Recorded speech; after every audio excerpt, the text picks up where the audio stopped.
Hay lugares que son pura poesía, ¿verdad? Con esas selvas, esas sabanas infinitas, desiertos que se hunden en el mar. Pues bien, Angola es exactamente eso. Un sitio de contrastes brutales, de una riqueza que parece no tener fin, pero también con una historia, una historia marcada a fuego. Pero ojo, para entender de verdad lo que es Angola, no hay que fijarse en su petróleo o en sus diamantes. No, no. El corazón de su historia, la clave de todo, está en otra parte. En una lucha incesante, casi eterna, por ser dueños de su propio destino. Y esa es la historia que vamos a desgranar. Venga, pues vamos a empezar. Y para eso hay que rebobinar mucho, pero que mucho en el tiempo. Nos vamos a una época anterior a que los mapas europeos siquiera se atreviesen a dibujar estas costas. A un tiempo de reyes y de grandes reinos. Fijaos bien en esta cronología, porque es clave para entenderlo todo. Mucho antes de la llegada de los europeos, por allá por el siglo XIV, esto no era para nada una tierra vacía. Que va, aquí había estados superpotentes, como el Reino del Congo o el de Ndongo. Eran auténticos centros de poder. ¿Y qué pasa? Pues que en 1482 llega el explorador portugués Diogo Cao. Al principio, parece que son relaciones diplomáticas, ¿no? Un encuentro entre dos mundos. Pero la cosa se tuerce. Y para el siglo XVI, esa diplomacia se ha convertido en la peor de las explotaciones, la trata de esclavos.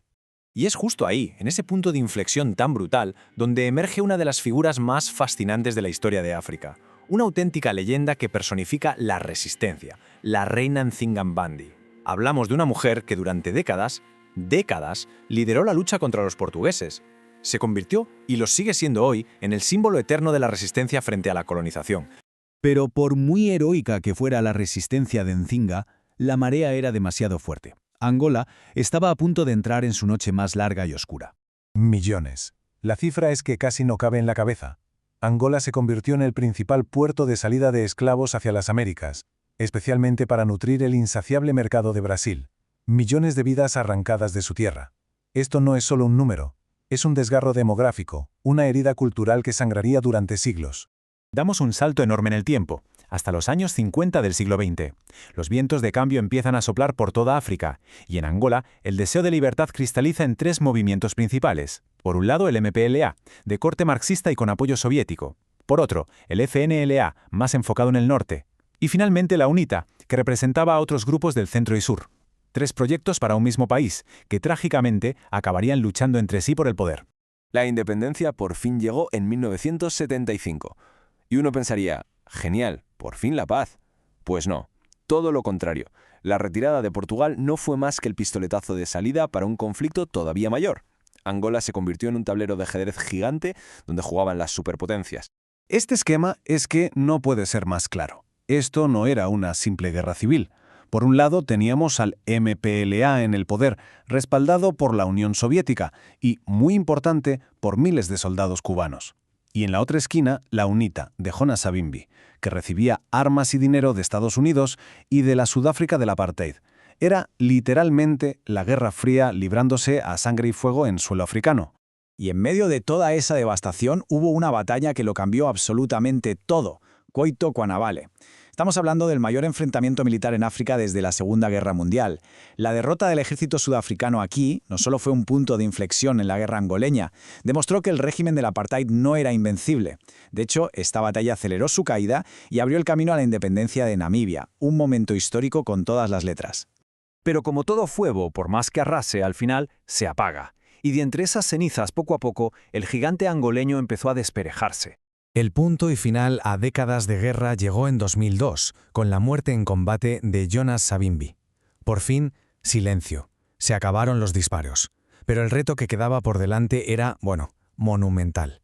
Había que reconstruirlo todo, de arriba a abajo.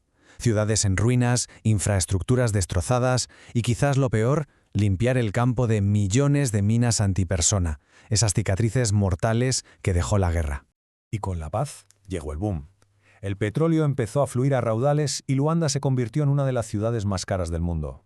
Pero aquí es donde nos topamos con la gran paradoja de la Angola de hoy. Solo hay que mirar este gráfico. Fijaos en la diferencia abismal entre la barra de la riqueza petrolera, que está por las nubes, y la del bienestar social, que sigue dolorosamente baja. Esa es la herida abierta de la Angola moderna. Un país inmensamente rico cuya prosperidad, sencillamente, no llega a la mayoría de su gente. Pero quizá, solo quizá, el despertar más potente no es el económico, sino el cultural. De los barrios más humildes ha surgido una energía brutal, el kuduro, una música electrónica frenética que ha dado la vuelta al mundo. La moda angoleña de repente está en las pasarelas internacionales.